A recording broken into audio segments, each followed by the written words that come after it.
Siapakah Dajjal itu? Tonton video ini hingga selesai agar tidak salah memahaminya. Semoga video ini menambah ilmu dan wawasan Anda. Jangan lupa like dan subscribe jika menyukainya. Terima kasih.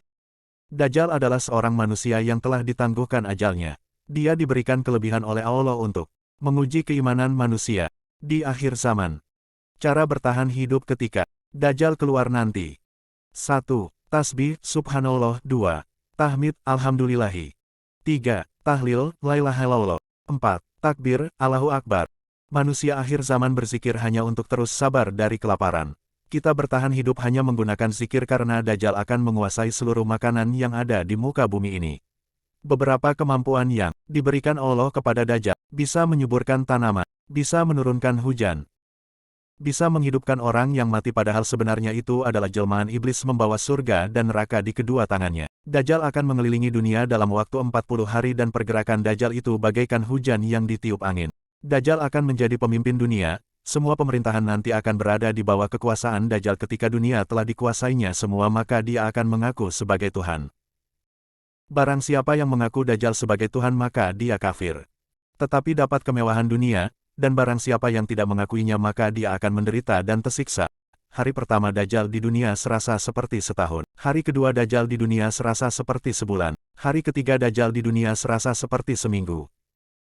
Hari keempat dan seterusnya seperti hari-hari berlalu seperti biasa.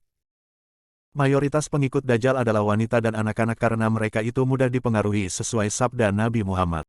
Mayoritas pengikut Dajjal adalah kaum wanita, sehingga ada seorang pemuda yang pergi kepada istrinya, ibunya, putrinya, dan saudarinya, kemudian mengikatnya karena bimbang mereka akan keluar menuju Dajjal. Hari Ahmad. Dajjal akan menghidupkan orang tua kita yang telah meninggal untuk meyakinkan kita bahwa dia adalah Tuhan. Sedangkan itu hanyalah jelmaan iblis. Jika bertemu dengan Dajjal maka baca 10 ayat pertama dari surah Al-Kahfi.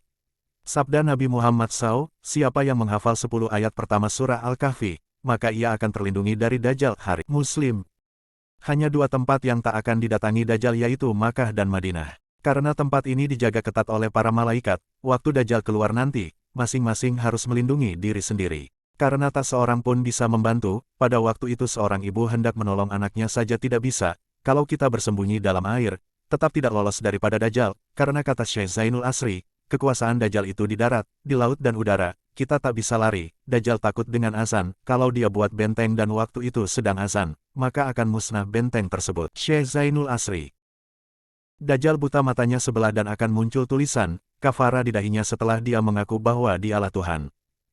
Dajjal akan keluar membawa neraka dan surga, neraka adalah tempat kesengsaraan dan surga adalah tempat kebahagiaan, tetapi nerakanya Dajjal adalah surga dan surganya Dajjal pada hakikatnya adalah neraka. Dajjal akan dibunuh oleh Nabi Isa AS di gerbang Lut, setelah Dajjal berhasil menguasai dunia selama 40 hari setelah dia keluar nanti. Wahai sekalian manusia, sungguh tidak ada fitnah yang lebih besar dari fitnah Dajjal di muka bumi ini. Semenjak Allah menciptakan anak cucu Adam tidak ada satu nabi pun yang diutus oleh Allah melainkan ia akan memperingatkan kepada umatnya mengenai fitnah Dajjal, sedangkan aku adalah nabi terakhir dan kalian juga umat yang paling terakhir. Maka tidak dapat dipungkiri bahwa Dajjal akan muncul di tengah-tengah kalian. Orang yang malas mencari tahu tentang perkara Dajjal ini, maka mereka tak akan tahu betapa dahsyat huru-hara yang akan dibawa oleh Dajjal suatu saat nanti. Dulu para kiai saja menangis untuk diwafatkan sebelum Dajjal keluar karena saking takutnya kepada fitnah Dajjal.